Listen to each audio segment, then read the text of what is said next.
Mousetronaut Goes to Mars by astronaut Mark Kelly. The Galaxy rocket was just 1 week away from launching. It would be the first human mission to Mars. Even though Mars was Earth's neighbor, the astronauts would need to travel more than 35 million miles to get there. And Meteor the Mousetronaut couldn't wait to go. The astronauts had been training for 2 years for this trip. Meteor watched everything they did. Each day, he looked over the astronauts' shoulders as they studied, sat under the table and listened while they ate, and kept a notebook of the flight plan and procedures. Meteor was certain that he'd be going to Mars too. He might not be the biggest astronaut, but he had the power of small. He worked hard to stay in shape. He ran with Claudia. He did chin ups with Claire.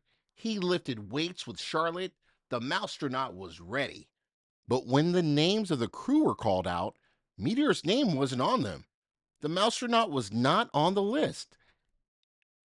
NASA must have forgotten about their newest astronaut. There wasn't a chance Meteor was going to miss this exciting trip. He was small. He could hide. He would stow away. Slowly, carefully, he climbed the launch tower. Then, when the NASA security guard wasn't looking, he hid under the commander's seat. He tried to be as quiet as he could, but he was scared. He wasn't scared of the rocket launch. He was scared that he would be caught. 10, 9, 8, 7, 6, 5, 4, 3, 2, 1, lift off! The rocket shook. Meteor was pushed against the floor. He held on tight so he wouldn't slide out from under the seat. There was a lot of vibration, much more than he remembered from his launch on the space shuttle, but not enough to bother a Mousetronaut. 9 minutes later, they were in space. Meteor loved the feeling of weightlessness.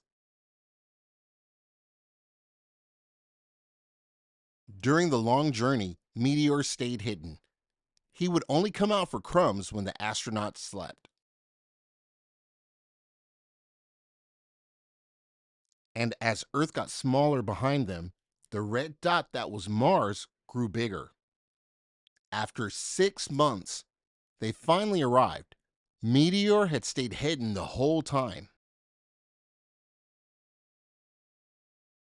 When no one was looking, Meteor peeked through the window and saw different shades of red and orange. Mars was nothing like Earth, but it was still beautiful in its own way. He also heard the astronauts making plans. Two of them would go down to the surface and explore Mars on foot with a rover. But there was a problem. Galaxy's commander was talking to Mission Control in Houston. One of the landing craft's engines had failed its test and wouldn't work. The remaining engine wasn't strong enough to carry even one astronaut.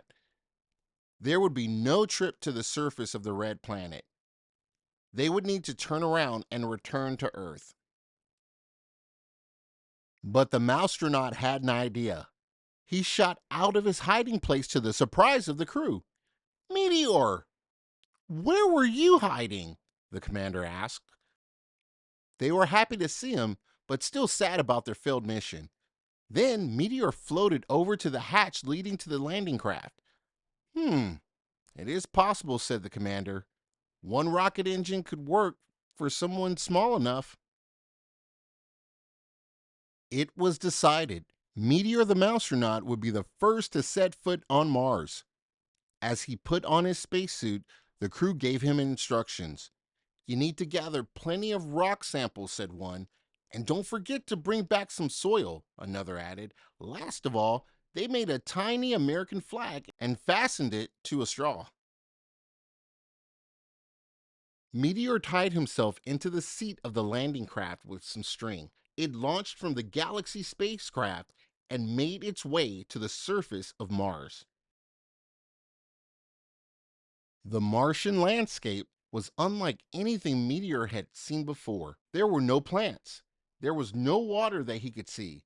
But most important, there were no cats. But he got right to work gathering the samples. The last thing he did before reboarding the landcraft was to plant the tiny flag he'd been given. Meteor, you saved the day! The crew cheered him as he returned to the ship. You'll be in newspaper headlines around the world. The Mousetronaut felt very proud. And we'll make sure you're on our next mission. 6 months later, Galaxy Rocket returned to Earth. The astronauts were all welcomed as heroes, but the smallest among them was the biggest hero of all.